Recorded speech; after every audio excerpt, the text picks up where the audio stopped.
Today is Monday, April 15th, and we have a board meeting of the Monterey Peninsula Water Management District, and it is 5 o'clock, and we are beginning. Thank you. Madam Chair, first item would be taking public comments on closed session agenda. There is no member of the public here. Has anybody called in? Check. No members of the public. Thank you. We have 4 items on the closed session agenda, 3 items dealing with the various lawsuits filed by the Monterey Peninsula Taxpayers Association. We're going to be joined by our special counsel, Michael Colantuno, who's also on the line. And we have one other item that I would ask to trail that until we've had our opportunity to confer with Mr. Colantuno, and that's our conference with labor negotiators, Mr. Stolt, concerning your general employee unit and management unit and your confidential unit. Thank you. Okay, I will, if we're going into closed session, I will lock the meeting. The recording has stopped.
To the public session. It is a little after 6. So we have a call to order. We've done that already. Yes, that's true. Please join me in the Pledge of Allegiance.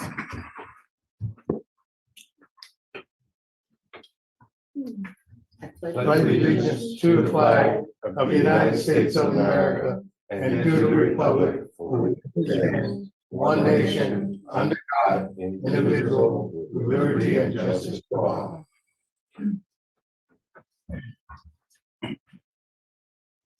Are there any additions or corrections to the agenda? No, there are not. Thank you. So at this point, anyone wishing to address the board on the consent calendar, the information items or closed session items, matters that are not listed on the agenda may do so now. Is there anybody who wishes to speak? Chair Anderson, I see no raised hands. Thank you. So now we'll take up the consent calendar. Are there any items that somebody on the board would like to pull?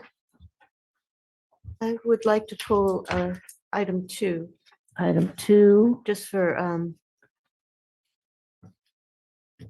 brief comment, okay, possible discussion. I'd like to pull item 5 for comment as well. and, Item 3, too. okay. So the board is asked to pull item 2, item 3, and item 5. We can vote on the other items at this time. So as far as item 1, I move approval. You can take all three of them if you have a motion to do so. I move approval of item 1, 4, and 6. 1, 4, and 6. May I have a second? I second it. Thank you. Any discussion? Okay. All those in favor of approving 1, 4, and 6, say aye. Aye. Opposed? Motion carries on. a Motion vote of carries. On 1, 4, and 6. Six in favor and one absent. Right, 1 absent, I remember. Thank you. So item 2 is first. Yes, I pulled it because first of all, I wanted to commend Nishil on, it seems, I read it carefully, seems really, really well done. And in fact, it made me think, how have we done without this for quite a few years? I know we had a policy, but it seems this is really well done. And I just want to thank you. It seems important to have a good, solid, clear policy that has all the criteria are clear and who's responsible for what. It seems to me really helpful to be good stewards of public resources, and that includes the money as well as water and water supply infrastructure. So I just wanted to say that we're in your debt. There was one thing in the resolution that was not totally clear to me. Let's see if I can find it. It was the bit about electing to, where's that language? Sorry, electing to, Page 41 is the resolution. thank you. Yeah, all right, the fourth whereas, it says that the Public Contract Code, Section 2203, requires public agencies to elect by resolution to become subject to this uniform construction cost accounting procedures. Are you just saying, is it a matter of discretion for agencies to elect to be subject to these accounting procedures? Or is it just that if they do, they have to do it by resolution? Sort of an opt-in, if you opt in, you have to do it by resolution, or is it a requirement? I found that line confusing. Good evening, Chair, members of the board. I will have to defer this to our general counsel. My understanding is that this is a requirement of the public contracting code. And they require us to adopt this language, and then this resolution will be submitted to the agency, and then we can opt in into their requirements for bidding procedures. And there's a certain definition for maintenance work and what's defined as a public project. So we can start using their criteria, but this has to be adopted by the board and submitted to them. As to the exact wording, I'll have to defer to. Yeah, I guess I'm asking for clarification if it's within our discretion to do this, or is it required? I mean, it seems like a good idea, so if it's discretionary, I only see reasons to do it, but it just wasn't clear. Yeah, yes, Director Paul, it is within the board's discretion. The reason why the resolution is attached is because within the policy, we say that we're opening ourselves up to using this alternative bidding procedure, but to do that, we have to have this resolution. So if we decide not to go forward with the resolution, then we'd also have to amend the policy to remove that language as well. Okay, thank you. All right, well, it seems like a good idea, so. I'm all for it. That's all. I just, thank you both. I did have a concern now that we have it open. It goes to page 33 and it goes to there's a section 2.8.1, the urgent purchasing. And it just says that the I don't 1, 2, 3, 4, 5, 6, the line down, and the board will be notified as soon as practical for the purchasing exceeding $25,000. I just think practical should be clearly defined, like instead of practical or at the next meeting, regular meeting. I know that the general manager will always inform us of what he did as it relates to urgency, but in the policy, it just should be clear that practical is the next meeting, not when, not when, Well, who determines practical? it could be sooner than the next. Yeah, I was just meeting. gonna say, we could change that Well, but language Yeah, to we can sooner- amend. the next regularly scheduled or Well, other meeting if, special meeting scheduled, but right, or regular meeting or special meeting, but at a meeting, practical or sooner is, just an email to us individually doesn't allow us to talk among ourselves about Right. whether we think it's a good idea or not. Right, But the report at a next regular meeting, if he tells us sooner, but the report, when he gives us the rest of the numbers for anything else, but, I just thought that was just Yeah, thanks for pointing that out. We can make that amendment. So regular or special meeting basically would cover any kind of meeting we would. Yeah. have. Next called meeting, whatever legal says about the next, whatever legal. Any other comments? No, just one for me. You can review his presentation on this purchasing from the administrative committee.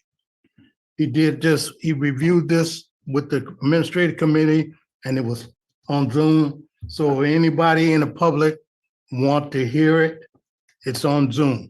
So I at our last administrative committee and hey, did a great job. I'm glad he did it because it explains to the public what is going on from 4 pages to 19 pages. Outstanding job. Thank you. thanks. Thank you for Thank you. pointing that out. Other comments? Are we good? Do we want to vote on But individually? you could vote on each one as it comes up, or you can defer voting until you've discussed all three and then take a single motion on. I move approval of item Yeah, let's do 3. that. Let's I'm do that. sorry, item 2 Item 2. as amended. Second, All those in favor? Aye. Opposed? Okay, Motion approved, carries 6-0-1. 6-0. 6, six 6 yes, and 1 absent. absent. Okay. Thank you. Okay, Item 3, Alvin. item 3, Yeah, I pulled that one. My question is this, and it basically does with item 3 and 4.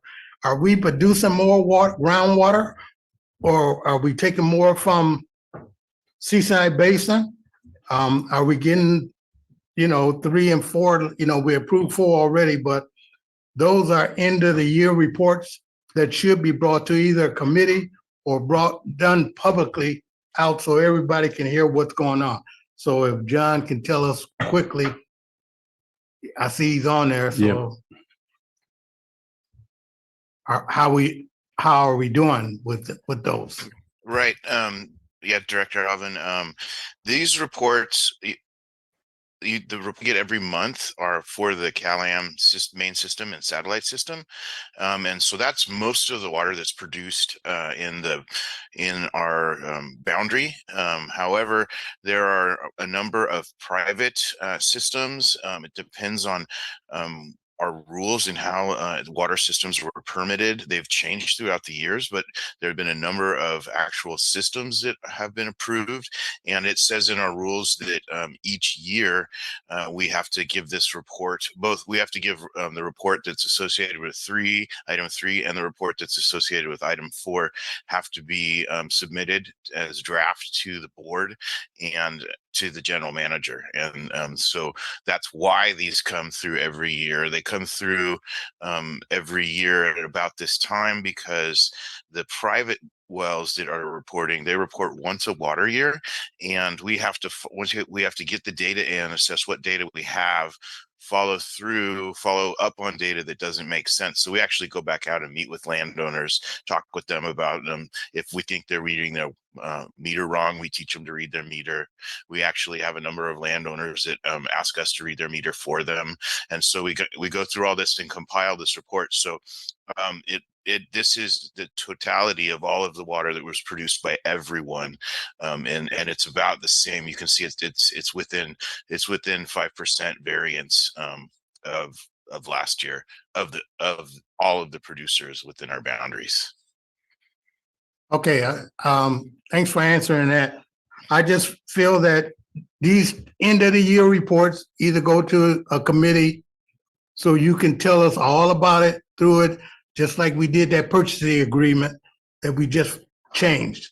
So just in the future, it should run through a committee so we can tape it and you can give your presentation. Thank you. I move approval of this item. Second. Any discussion? All those in favor? Aye. Opposed? Everybody said aye. Approved, 6, 1 absent. And item 5. Item 5, I just had a question. I've read these reports in the past. I find them very interesting. But this time I was reading it and came up with a question, so I'm asking a question, but I don't want the answer. Oh, no. It's one of those strange things. And I'd like at some future point, it up to the GM on how he wants and the timing and so on. This is my question, then I want to ask you a different question. I mean, a related question. Under what circumstances would the mitigation program be reconsidered, reevaluated? And I'm thinking at the Los Padres Dam study coming down, the implications of having lost San Clemente Dam, having potentially taken that down. And it's a cost, but it's a subject matter that the district has picked up. Some of it is a burden on CalAm, but they've asked the district to take care of it. But so my question is, under what circumstances could or would the mitigation program be reconsidered? So then my question is, I'll leave it up to the GM to figure out what committee, what the timing and so on might be for how we might just address that subject. I would just like to see what the options are going forward, and what changes might be of some interest to the board or to the future. And that's all I want to say. But it's a significant question. No, and it's right. And it's been in our district goals to evaluate. Thomas, who's on, and we don't need to speak about it right now, but he I've been intending to put it squarely on his shoulders to get a firm together to diagram how we can do a monitoring program to determine what the new impacts on the watershed have been of taking down San Clemente Dam, of getting down within the cease and desist orders, 3,376 acre feet. And we need to define that, and then we need to monitor it for a period of time. You know, early on, we had people with National Marine Fisheries Service saying, well, you know, as soon as this CalAm's done, you can stop doing all these fish rescues and other things. What's interesting in the other report on well pumping, now John said it was within 5% of normal, but over the course of longer period of time, the impact of the non-CalAm pumpers on the watershed has actually increased. So we need to pull all of these factors in. It's not something I think that we can do on our own, but we're going to need to get some environmental folks in on a contract and then say, here's the things you monitor, how to monitor. And if the health of the river has shown noticeable improvement, then we can peel away certain aspects of our mitigation program, because you can't just choose to do it, because most of them were put into place as a result of an environmental impact report. And so they were mitigations for primarily for CalAm pumping on the river. So to undo the mitigations will require new findings, new set of findings. So it's been on our to-do list, and we've given it board objective priority, but we haven't made good progress on it. So it's ripe. Okay, and with that, I move approval of item 5. Second. All those in favor? Aye. Opposed? Approved, 6, 1 absent. All right.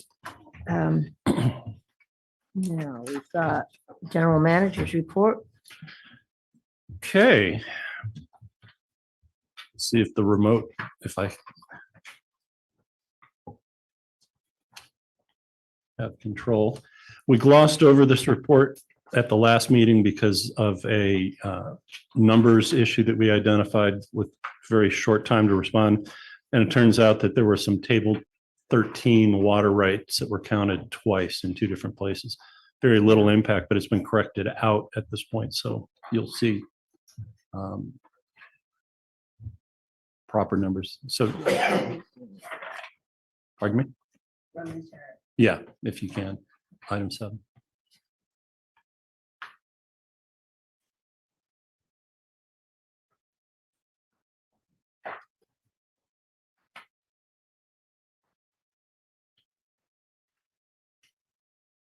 All right.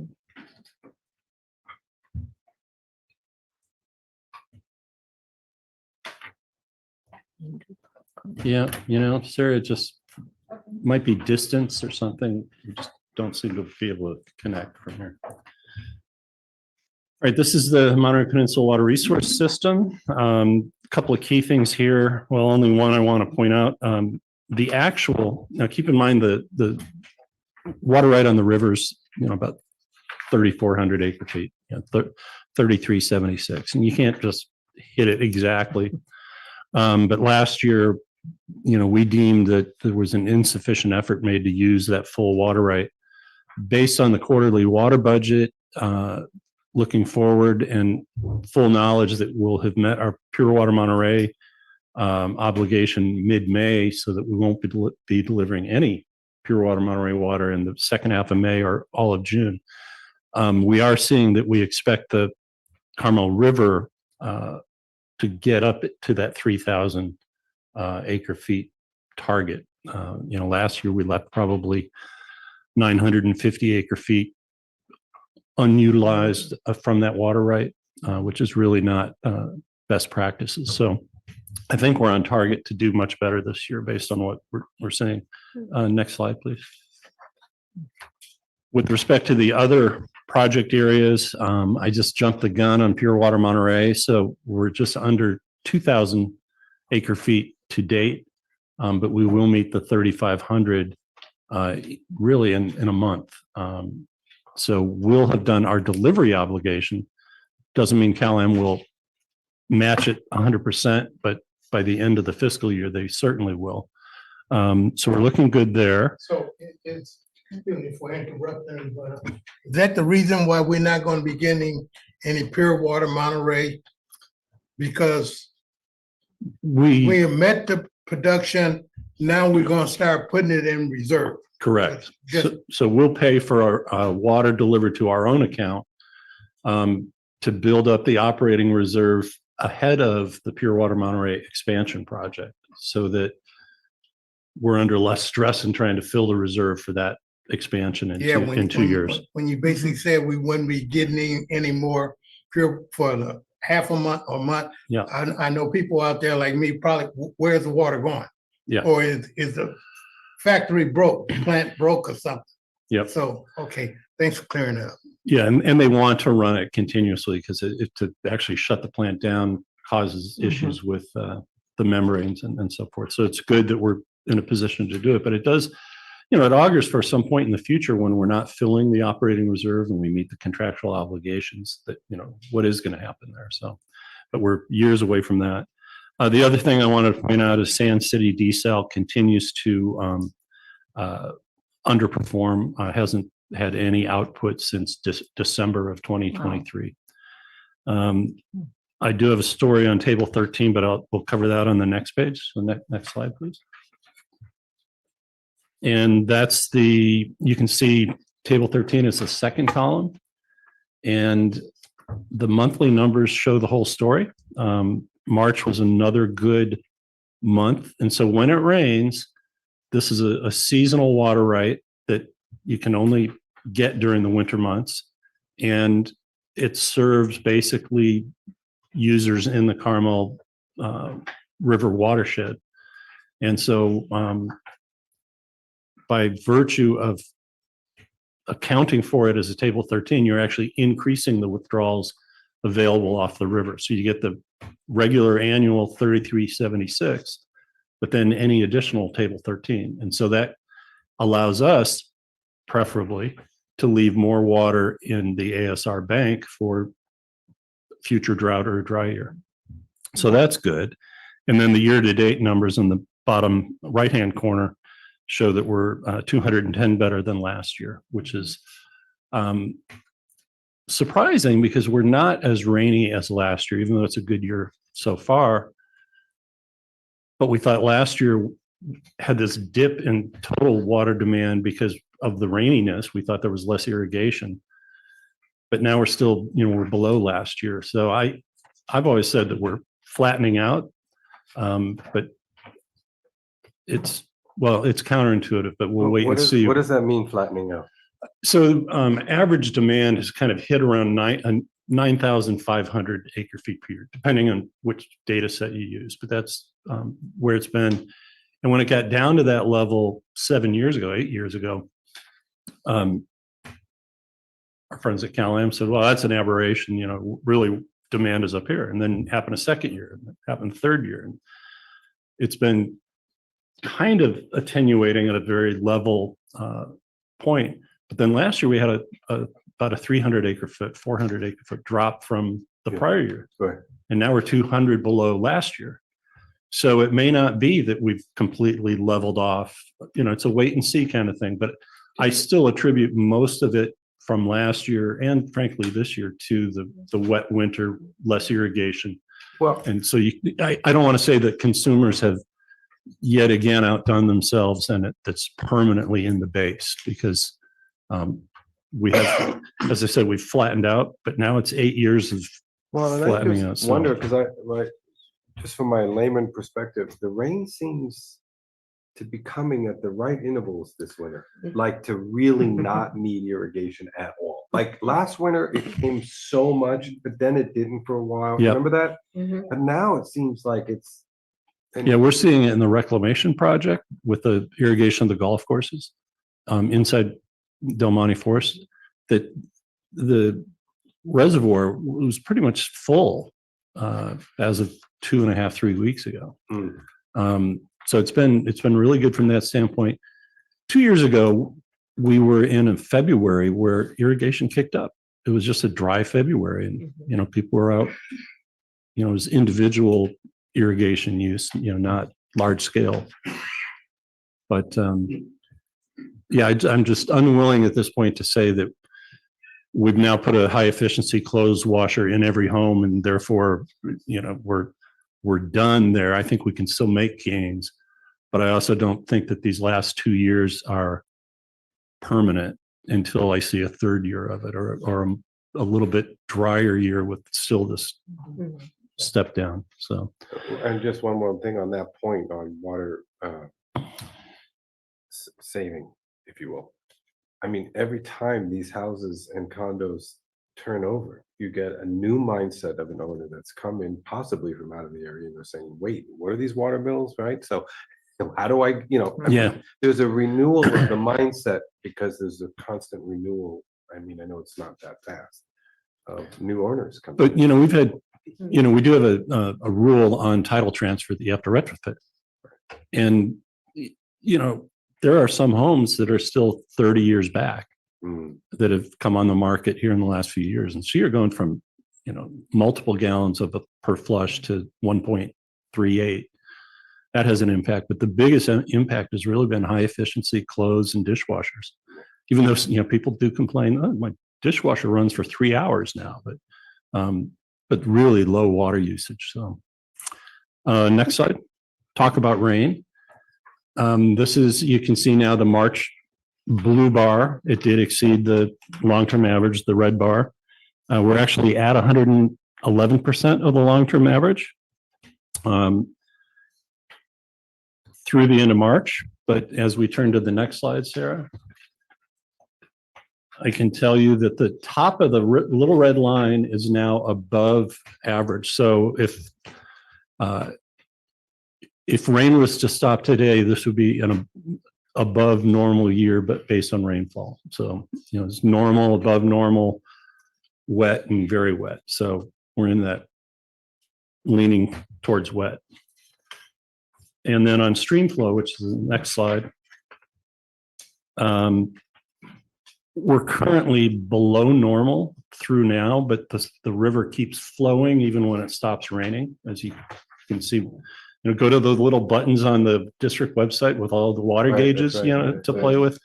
And so you can see from the red bars on this chart, you always get something in April, May, and then it attenuates in the summer months. So if we get just normal in April and May, we will be will be normal for sure, and then heading possibly to above normal as well. So all in, it was a good year, but the last chart is, a little bit of bad news that we discussed at the last meeting with the non-spec water issue and the fouling of the screens. We've dialed back injection at ASR, but we should hit 1,000 acre feet by the end of the week at this point. So, 1,000 is good. Prior to, our very best year, which was 2,345, I think, 2,345. And then last year, our other two best years were 1,100 acre feet, roughly, 1,117 and so forth. So this will be one of our top years, even missing 2 wells and then having this little hiccup. So, it's making lemonade, I guess, out of lemons. So that concludes the compliance reporting. So, through the chair.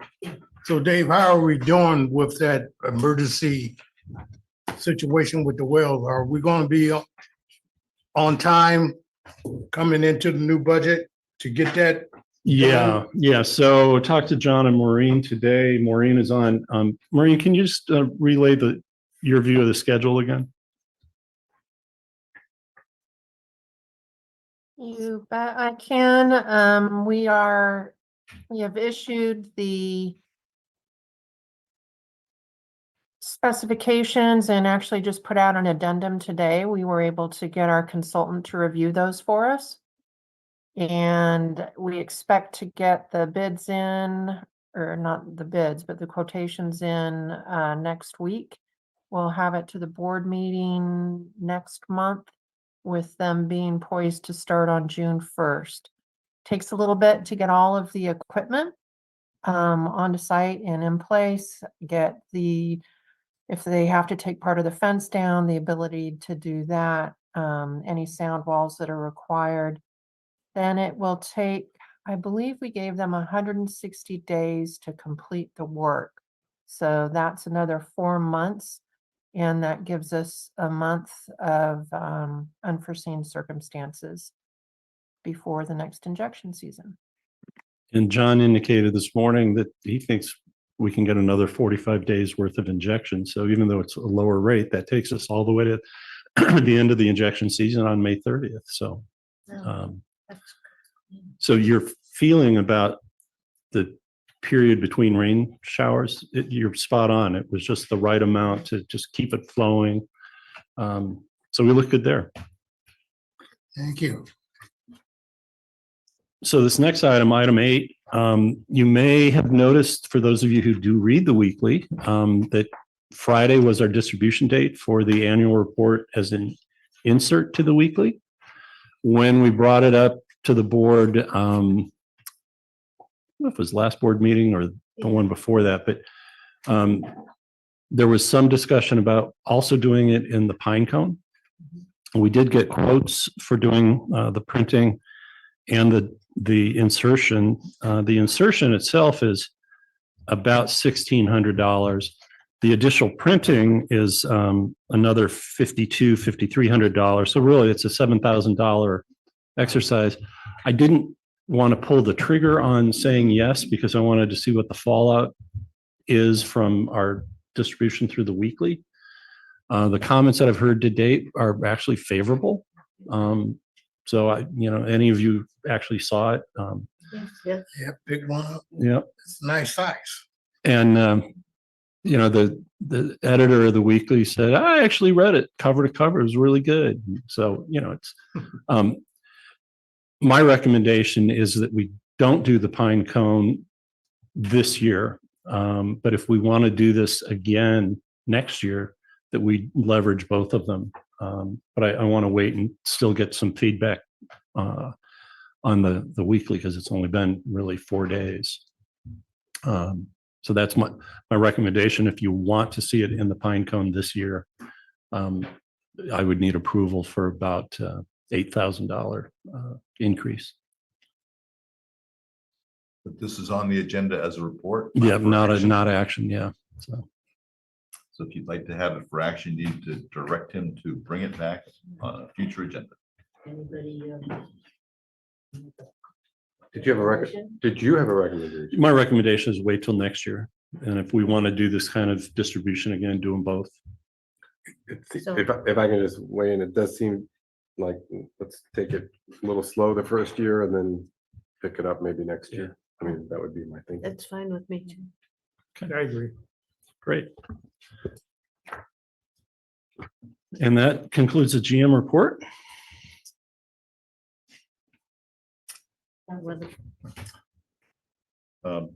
Good evening, Madam Chair, members of the board. You did meet in closed session at 5 p.m. There are 4 items on the agenda in closed session. 3 of them had to do with different variations of lawsuits by the Monterey Peninsula Taxpayers Association against the district. The board did discuss all 3 items, but no action was taken. It was just a status report to the board.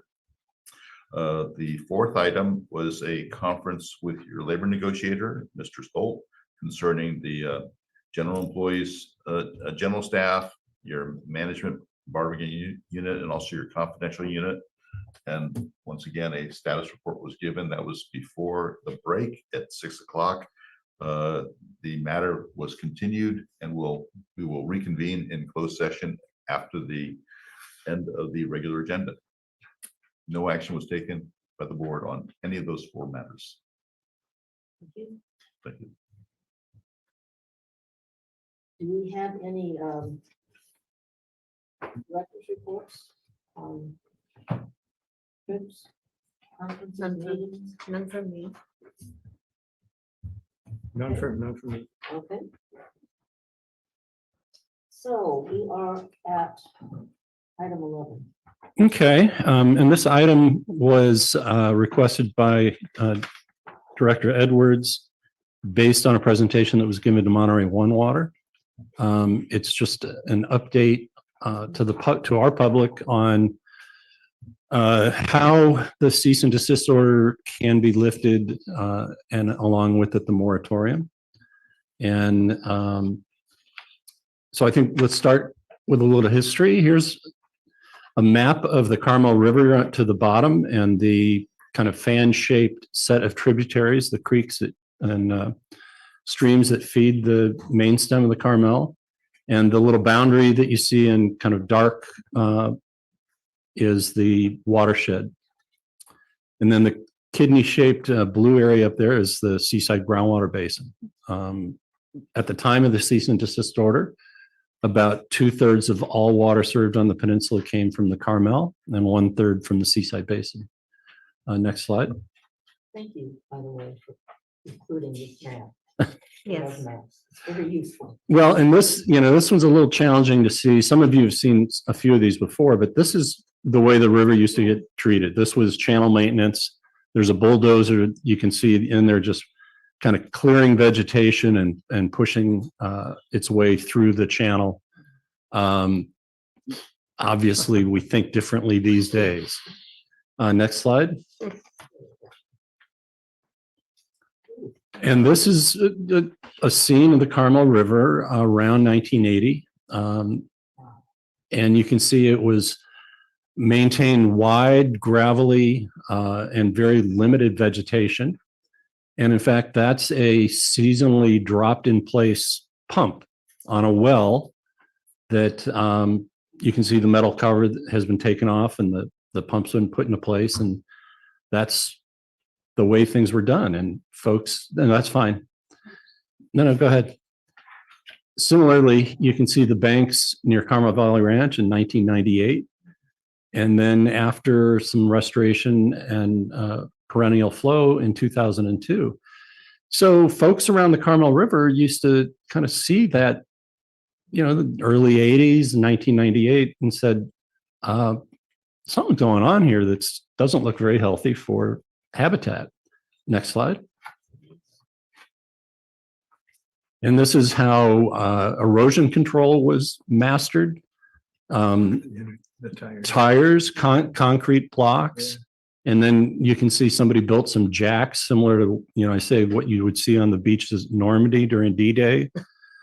And that was intended to curtail flow during high flow seasons to further cut out that corner. And the little white arrow, you can see there's a shed, might have been a pump station, I'm not really sure right there. And the same arrow in 2003 after restoration. So this is really the same location at the same angle, and you can see what we think is beautiful. I think some folks on the river used to like the river views that you can no longer see all of the river, but that's a sign of a healthy river coming back. That's right near Schulte Road, which would be I think the Songbird sanctuary that Big Sur Land Trust still manages. Next slide. So all of these kind of environmental goings on caught the attention of four organizations: the Carmel River Steelhead Association, the Residents Water Committee, which is a little like a precursor to the Carmel Valley Association's water subcommittee, if you will, the Sierra Club, the Ventana chapter of the Sierra Club, and the California Department of Parks and Recs. And those four organizations at separate dates in the late 80s and the early 90s. Now, keep in mind, this was also a period of drought. There was a 4-year drought that took place, actually 5 by the statistics. So there was even greater stress on the river that was probably evident at that time. But they all filed with the State Water Board a complaint or a request for investigation, which the State Water Board undertook, and it resulted in Order 9510. In 1995. Next slide. Well, now we live with the cease and desist order. And what happened was in 2008, the Assistant Deputy Director for Water Rights said, hey, After 13 years since Order 9510, it still looks like you are diverting water without a water right. And so a cease and desist order, which is permitted under the Water Code, Section 1831, well, that's the permitting section, but it's really about violating Section 1052. And 1052 is a section that says diversion or use of water other than as authorized in this division is a trespass. So it's all about trespass. And a cease and desist order was circulated. Cal-Am asked for a hearing. It was granted, and the order went into effect in October of 2009. Next slide. And here are the four major actions. Order 9510, which basically calculated, well, did a legal review and then calculated among pre-1914 water rights, riparian water rights, and appropriative water rights, just how much legal water Cal-Am could take from the river. And that's that 3376 acre feet per year that you often hear me talk about. In 2009, the cease and desist order was implemented. And then in 2016, 2011, the actual moratorium from the PUC was issued, although we participated with Cal-Am to have a de facto moratorium basically since October of 2009 by not issuing water permits for setting of new meters. And then in 2016, recognizing that we were not going to collectively make that December 31st, 2016 date, successfully extended the cease and desist order to December 31st, 2021. Next. Now, I should point out that since December 31st, 2021, California American has lived within its legal water right, which is a very positive thing. But the cease and desist order still exists. So one could contend that there is no trespass any longer under Section 1052. And therefore, there's no legal basis for the cease and desist order to exist. But the cease and desist order says that in order to lift the CDO, Cal-Am, as the party who is the recipient of the order, has to demonstrate that a permanent supply has been substituted, and that's a key word, for illegal diversions. And the question, of course, is, well, what if Cal-Am doesn't so certify or doesn't do so expeditiously? And one thing we've learned is that any party that claims an interest or an effect can file under the state water code, which we've done before in an attempt to get some water for housing that never got addressed, but eventually got denied. And we've been told by the state water board staff that they will recognize our right again. So, you know, we'd love to do it in conjunction with Cal-Am and the community, but either way, we believe that we need to go forward with the request with about a year to go on the construction schedule for Pure Water Monterey expansion. So then the state water board needs to concur in writing. And the question there is, how long will that take? The state water board's notorious for taking a very long time on things, which is why we want to start with a year in advance on an expansion of a proven project rather than waiting for the switch to come on some new project. As long as we believe that there's sufficient water, and you can argue whether it's for 30 years or 3 years or 5 years, but the idea will be that the expansion certainly provides enough water to no longer be in trespass either for a very long time or while the desal plant is still in the permitting cycle. But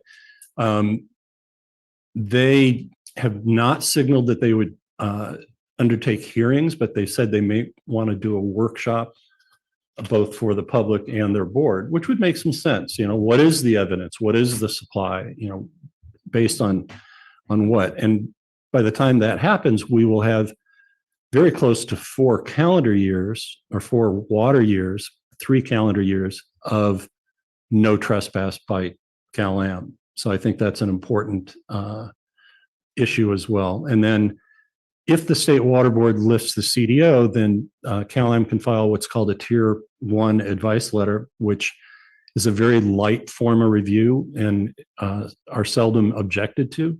So the lifting of the moratorium on meter setting will be the easy part. It's the lifting of the cease and desist order with the State Water Board. That's the hard part. Next slide. Well, so what is a substitute supply? You know, the key part of all of this is the state board has said, we don't want you to just replace the 3376. We don't want you back in the principal's office. In other words, if releasing the CDO and subsequently the moratorium then frees up more growth, you could grow right through your limits if all you did was replace the diversions on the river. So we want to see a supply that's sufficient under a variety of situations, drought and dry periods, as well as with growth. So we look at, what supplies, this, again, this is district's view. I'm pretty sure Mr. Stratton's not going to stand up and say, well, yeah, we agree.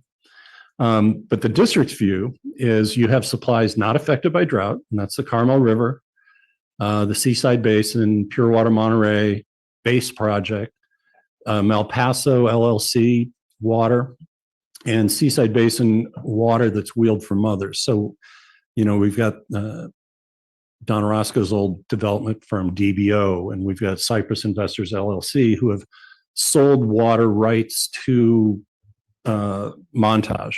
And so that water isn't coming from CalAm supplies, it's coming from these other pockets of supplies. And then we have supplies that are affected by drought. This is really the subject matter of the whole phase 2 supply and demand discussion in front of the Public Utilities Commission that has been going on for a while now. But you have Pure Water Monterey expansion, which the owners and operators of that project, Monterey One Water, says 1,905 worst case in a drought, when the rubber dam is not in existence, and possibly full capacity even in a dry year. The differing opinion in the phase 2 proceedings is CalAm saying it's worth 0 to 1,100 acre feet in a drought. Aquifer storage and recovery, the data shows over a 59-year history of actual stream flows that on average, the project could produce 1,210 acre feet per year. That's the long-term average. But you have to store the water to overcome the 0 years. And so there's a whole point of contention over math and engineering and who's counting storage and who forgot to count storage. And then the Sand City desal plant has kind of proven that even once the intake wells are replaced, that in a dry period, you can get out of balance with your salinity of the intake versus the discharge of the outfall. So that we do believe in the second year of a drought, it's going to take a hit and drop some production. Next slide. And here's water demand in the last 20 years, that attenuation or flattening out that I was talking about. And then you see at the end, last year, we had a little drop, and this year we're 200 acre feet below last year to date. So I got really comfortable saying we flattened out, and I'm thinking maybe we have, but last year and what's going on this year maybe change that assumption a little bit. And hit the next one if you would. It's just going to be a graphic. So that's the point at time during the demand curve that the desalination plant was sized. And they did a backward look for 5 years. So even further back up that slope, that's where the data came from to size the desal plant. That was April of 2012. And then as we move forward in time, that backward look took on a greater period of years, which kept that big slope. And so you can see we're now 3,000 acre feet better off than where we were at the time that the desal plant was sized. And that's where, in our analysis, the world has changed in terms of what can a smaller Pure Water Monterey expansion accomplish versus the need for, a desal plant that's 2.5 times the size of the expansion. Next slide. So we developed a series of supply and demand scenarios to both kind of assert what we think the most likely outcome is, but also to recognize that there may be other outcomes. So we ended up with 8 different outcomes, but we used the same 59 years of actual hydrologic data. In our base case, we started it in a 5-year drought, which means that's your toughest because you don't have built up storage of any significance, and you're not going to be able to build it up over 5 years. We had ASR injecting as if we get back one or both of the wells that we're currently not using for injection. You may recall that with just wells number 1 and 2, before the little water quality issue, we're doing about 13 acre feet per day. When you have ASR wells 3 and 4 also available with the limitations of coming up over the hill, we can do at least 17 acre feet per day. That pure water Monterey expansion during dry years actually has to borrow up to 145 acre feet from some place in storage, because in their case, in dry years, the rubber dam on the Salinas River isn't inflated. So the way the rubber dam works is you've got a solid barrier, you inflate behind it, barrier goes up, it creates a dam.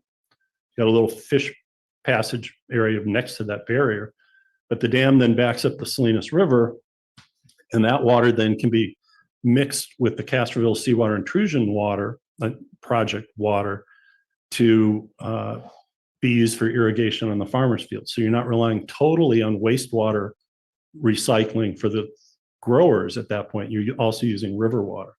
So when you're in a drought, you can't turn the dam up and you don't have that. And so back flushing of some of that water is lost as a resource. And that's why in the summer months, you're going to end up needing about 345 acre feet from other sources to meet the demands of both Pure Water Monterey and the growers. And then in the winter months, you can get some of it back. So you end up in that year borrowing about 145 from somewhere else. And then in the base expectation case, we started with some storage because we had an ASR balance at the end of 2023. And then we grew demand at the AMBAG growth forecast. We've had those discussions a lot about why do we rely on AMBAG and how good are those numbers and so forth. But with those assumptions, next slide, please. What you see is the yellow line, which is demand, and it's increasing ever so slightly here based on that AMBAG growth forecast. The blue line, which are supplies that are available within a year. And the reason it varies is you're using the 59 years of hydrologic data and starting in a drought and then having some wet years and then dry years and so forth. So some of those facilities that are subject to change in dry years results in that fluctuation. But anytime that you have more supply than demand, you put that in the ground in storage, and then your storage line starts going up, and that's the green line that you see here. And so in this most expected outcome across, this is a 30-year period, you're just building up storage because there's more water than anyone can use in the early years. You haven't grown your demand yet. You don't have as many new houses, new businesses. And you've also got, you've got some wet years where ASR is building up storage, but the Pure Water Monterey expansion water is coming in with no place to go. You use some of it and you store the rest. And so the storage takes off. Next slide. But then we also looked at subsequent outcomes and we said, well, what's our worst case? And we'll ignore the 6 in between here. We still start in the 5-year drought, but we constrained ASR to under 10 acre feet per day because something bad may happen. We don't know what it is, but we just said, drop it from 17 down to 10, skipping that interim 13, So it's a combination of things happening in Seaside or things happening in the Carmel Valley.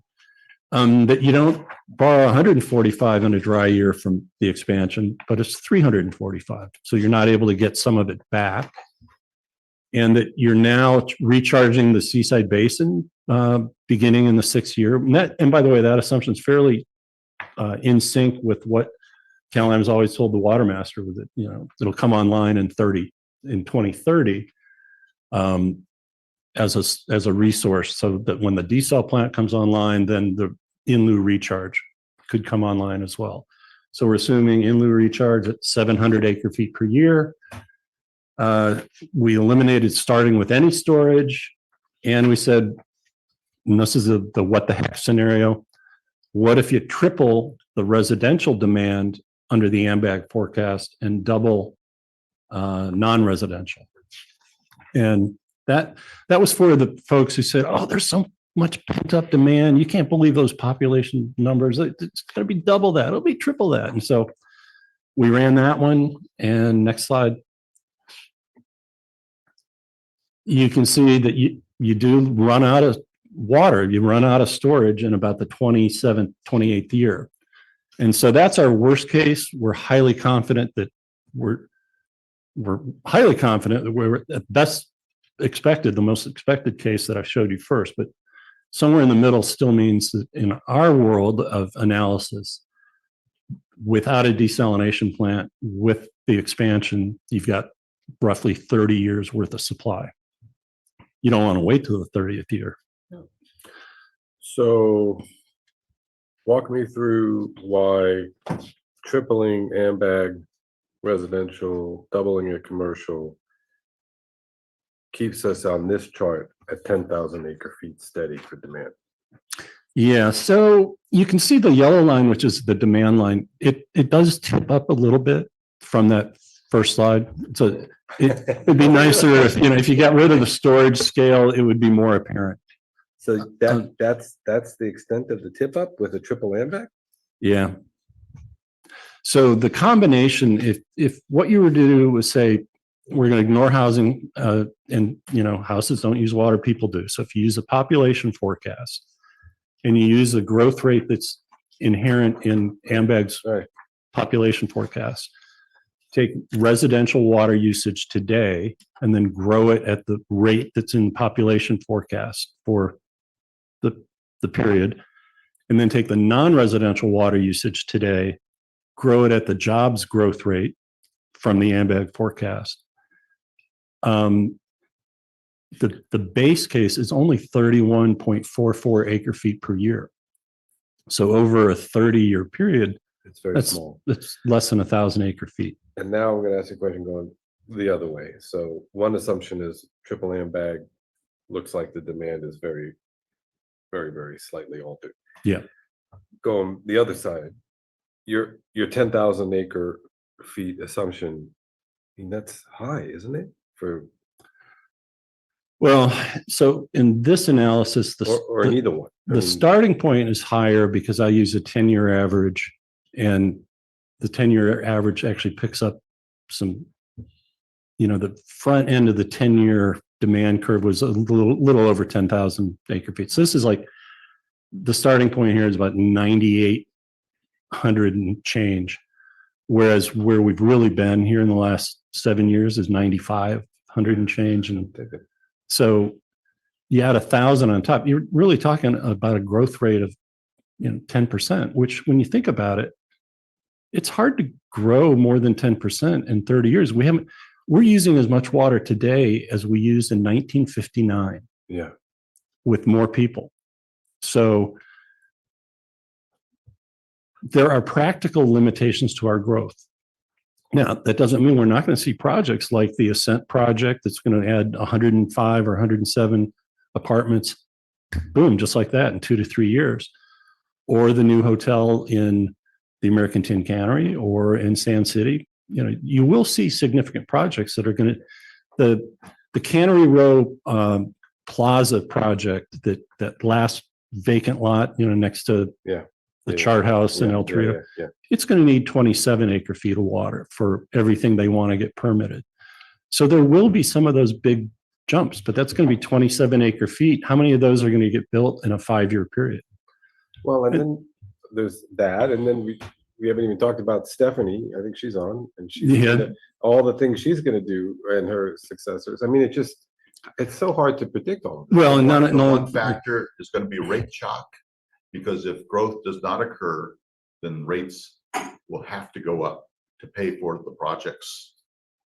Yep. Even if the people don't use the water, it still has to be paid for. And so it will be a very steep increase on rates, and that will have a depressing effect on water use. and there were just announced some federal regulations on water efficiency standards on new appliances that weren't even discussed in our phase 2 testimony because they didn't exist 2 weeks ago. Right. Yeah, so, all roads point to Less use. less or steady use, but economically, if you add 40 to 50% to rates, even if you go to what's called a block rate structure, if you went to a single block, you have to take the same revenue requirement that's required today, plus the 40 or 50% if you do a new project, and then spread that among everybody, which means everybody in tier 1, it would have to go up. So if you want to maintain a 2-tier rate system where the first block is kind of your lifeline, Right. everybody gets it. Ignore the customer assistance programs. And you're still trying to jam 40% more money into a 2-block system. That bottom block still has to go up somewhat. And the second block, so for folks who end up in tier 2 now, it's going to go up to make up all the difference. So then you say, oh, well, then maybe we'll do a 3-tier system and still try to keep some of the real disincentives in that 3rd tier. Your second and first blocks still have to go up. There's no way to increase your revenue requirement. Because less and less people will hit the tier 3. Yeah. So you're going to have what Dave was referring to is, the sticker shock. And so any of these new people moving here are going to do everything they can to do the retrofits on a title transfer. We'll have more people taking advantage of $500 for a new washing machine that's higher efficiency.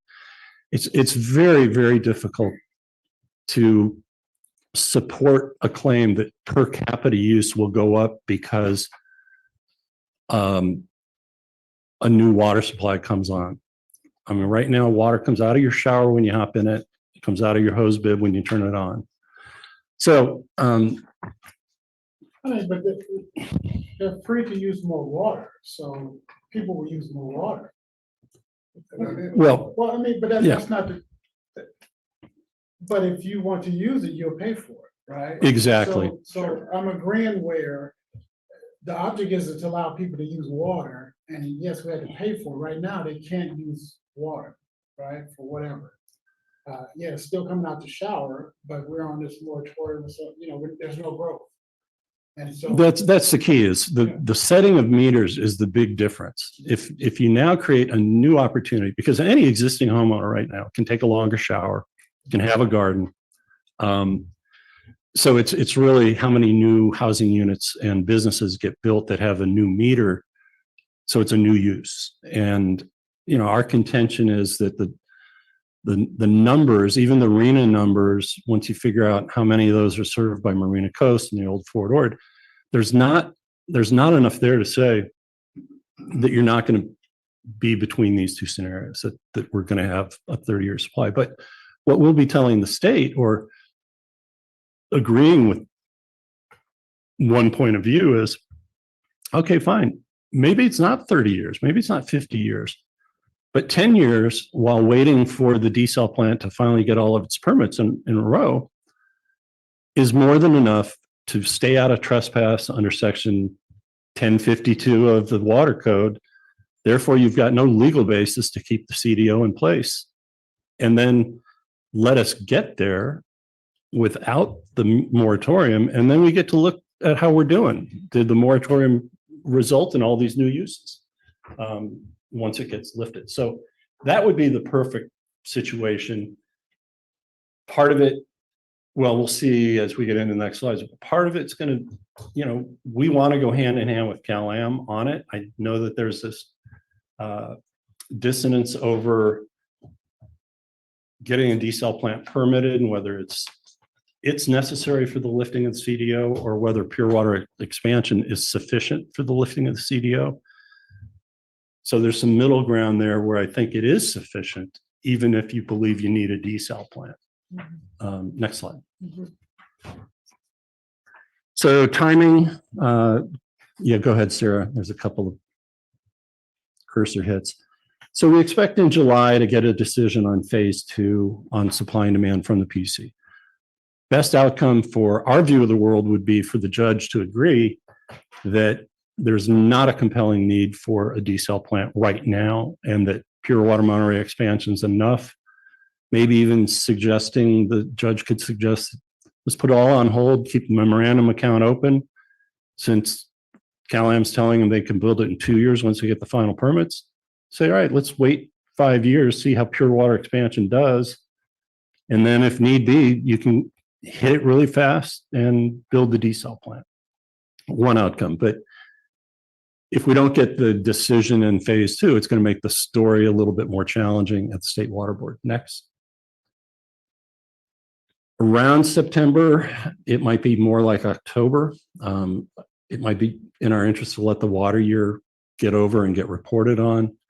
We would approach the State Water Board either with or without Cal-Am. Next.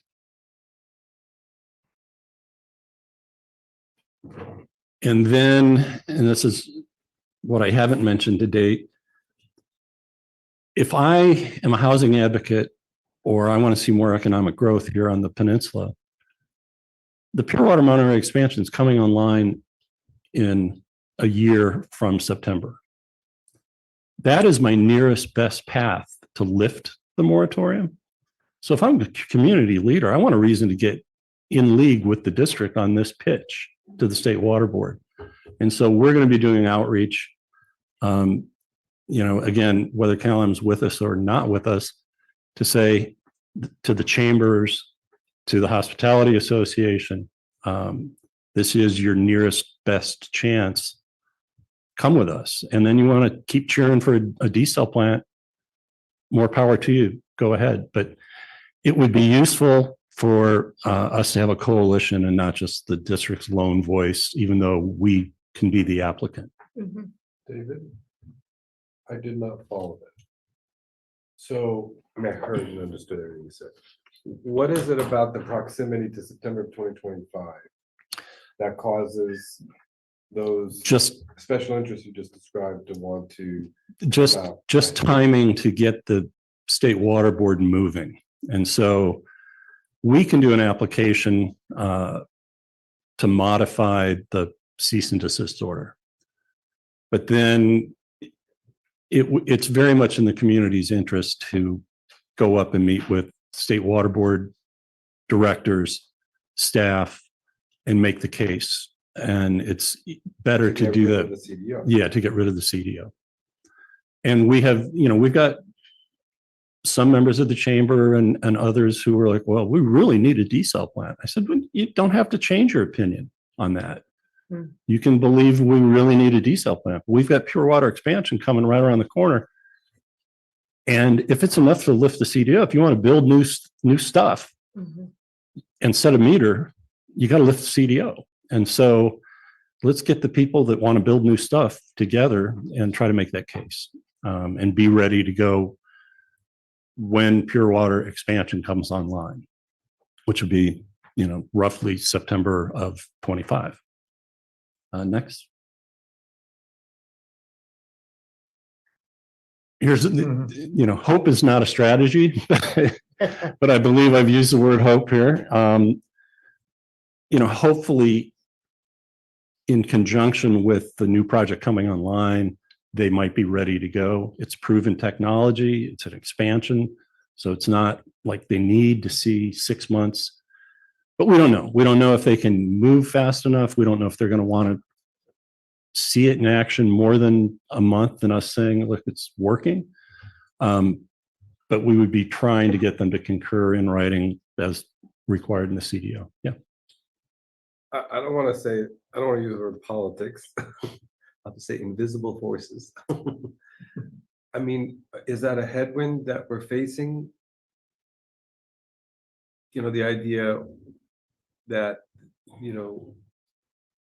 the idea here is that this desal plant, in order to get the desal plant, these forces ensure that we don't get what we want from the State Water Board. But I mean, If the supply is there and that exceeds the demand and there is no trespass, the question is, at what point does the state board's regulation become a regulatory taking? That is the ultimate threat. State board, you haven't acted. You're pretending that there is a crisis and there is none. so we're out of the area of discretion at this point. Is what you're saying.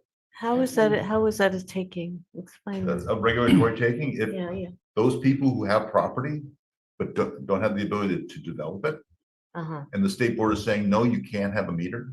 uh-huh. Cal-Am is saying, no, you can't have a meter. So- And the answer is why? And originally it was because there's a trespass because of the use of water, So it would be or taken. because we're not sure there's an assured source of supply. But the more time that goes by that there is a source of supply, it is the state board that is causing the deprivation of property value. So it's a taking of the property owners, the homeowners, the other property it- owners. It's a deprivation of their property right. Yeah. And that's what I was gonna say is, if you're either trespassing or you're not, right? You're stepping on one side of the fence and I go on the other side of the fence, I'm not trespassing. So I don't know how long someone can say, well, I'm not sure you're gonna jump the fence again, even though you're standing right by the fence. I'm not sure you're gonna jump it again, so I'm gonna hold on to this order. And that's a great analogy, because that's really the limbo that we're potentially stuck in, which is, do I believe there is sufficient supply with this little tiny expansion? Well, but you're saying we can show 30 years, 25 years of not going to the principal. You know what I'm saying? Yeah. Those numbers are there that we won't return to. the And principal. I'm attempting to say that even if we say maybe a desal plant's needed, but we got 10 years worth here on top of the 3 that you just already had demonstrated to you. So you can send us back if we're not in compliance in that 14th year, but that's more than enough. So it's going to come down to, The question for the state board is, what about equal protection? What about all of the other districts that might suffer from a drought or might not have enough water? Why aren't they under a cease and desist order? Because we already got the scarlet letter back in 1996. yeah. But you're off the trespass. Right. And that's why I'm saying, when I look at year 27, before you get to 30, that can happen to anybody.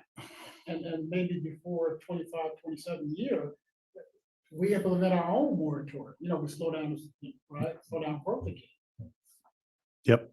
Yeah. And I think that's what it comes down to, is how far in the future can they even look as a state board and say, we're protecting you from yourselves, last one, I think. That tier 1 advice letter.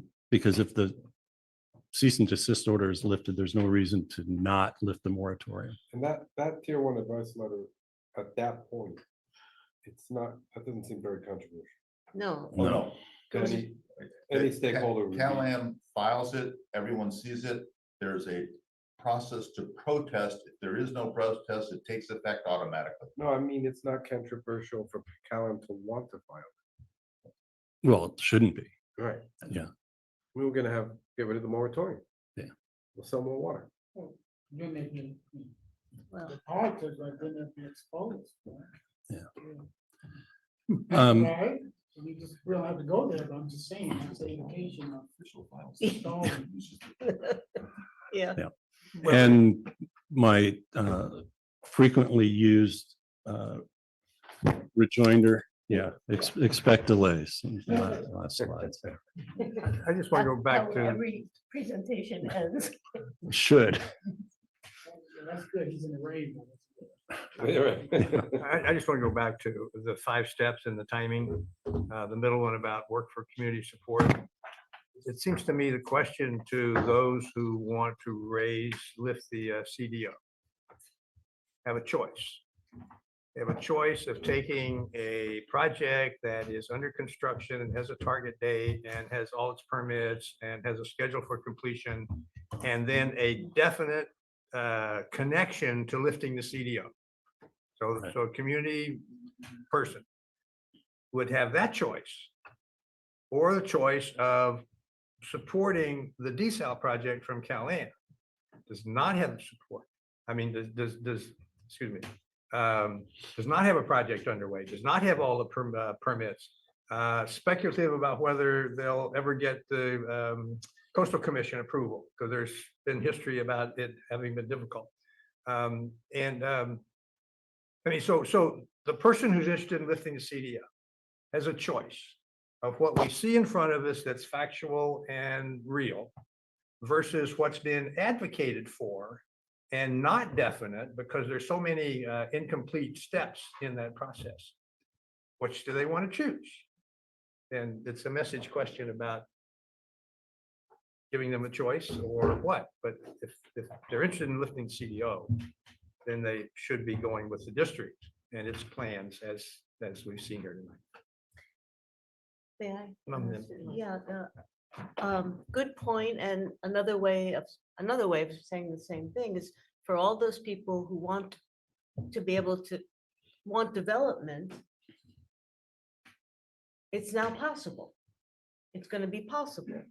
The expansion will make it possible to start finally developing. As I keep hearing, I know so many people have been convinced that only the desalination plant will permit development. I mean, that idea is taken hold of people's minds in many cases. That's the impression I get. And hopefully we'll be able to make it clear that the expansion, actually, it is the expansion that makes development possible in the near term, at least for some period of time. It's not to say it may not meet the needs in the, go forever, but for at least a couple of decades, 2 or 3 decades, it enables us to start development. I hope we should be able to make that clear. And that's a good point. When are we going to be able to sit up there, sit here and sit up and say, we're going to move ahead? Expect delays, we have lived with that. But at some point, we got to be willing to go ahead. We may not get the business, the hospitality to get behind us, but as a board, we're going to have to be willing to say we're going to push ahead and don't let Cal-Am or the public slow us down, waiting for a desal project. Yeah. So. Well, I like the idea of pushing forward now and being able to say in a year, by the time it's actually online, expansion is when we'll probably get the water board to make a decision. So I agree with you. I'm not in a stage of, oh, let's wait and see what hospitality or let's wait and see what Cal-Am do. If we're going to do this, let's push ahead and get that answer from the state. Yes or no. They got a problem with answering people. I learned that back when we was asking that whoever was in charge up there to answer a letter for us. Yeah. Well, and that's the way this schedule is basically set up. It's us taking an action when we see that we're a year away from flipping the switch on pure water expansion. Going sooner than that's premature. Going at about that time, we'll have a strong sense of whether we are on schedule, because at that point you could lose a month or 2, but you're not going to lose a year. Right. Madam Chair, would you like to see if there's anyone from the public that would want to comment on this? I would. I just want to thank Dave Stoll for thinking through the timing so well. Well, I just want to add one other thing, is that the allocation process fits into the same schedule. So About reaching out, outreach, looking Yeah. ahead, planning some definite timing related efforts. Yeah, in the last discussion we had on the allocation process, I think we made it clear that it's going to be less of a negotiation and more of We're gonna manage it. we're going to manage it. Thank you. We're gonna manage it. But there's so many, there's so many moving parts that we're going to have to just kind of lay down based on what we know. Here it is, and the schedule works with this schedule. Okay, just a point. Okay, do we have anyone from the public who would like to? Make a Yes, comment? Chair Anderson, we have Susan Schiavone. Okay, welcome, Susan. Hi, hello, everybody. Good evening. I just want to support what you're doing. I agree with Alvin. You want to get the support of the people who are the interested parties in terms of wanting development. And yes, and I think they will probably support you, but yes, push through as a district. You take the leadership on this and go. And I think you are at a point now where you have enough facts, and hopefully if the CPUC makes the right decision, that will be a real support for this, extremely so. And I'm really happy that you're moving in this direction. So I just want to say, yeah, I support this very much. And I do hope that the hospitality interests and business interests will see the value of getting on board for this, because it truly is an opportunity for them to get going earlier than later. And there are no guarantees that that desal plant is going to happen anytime soon. So they should take the bird in the hand.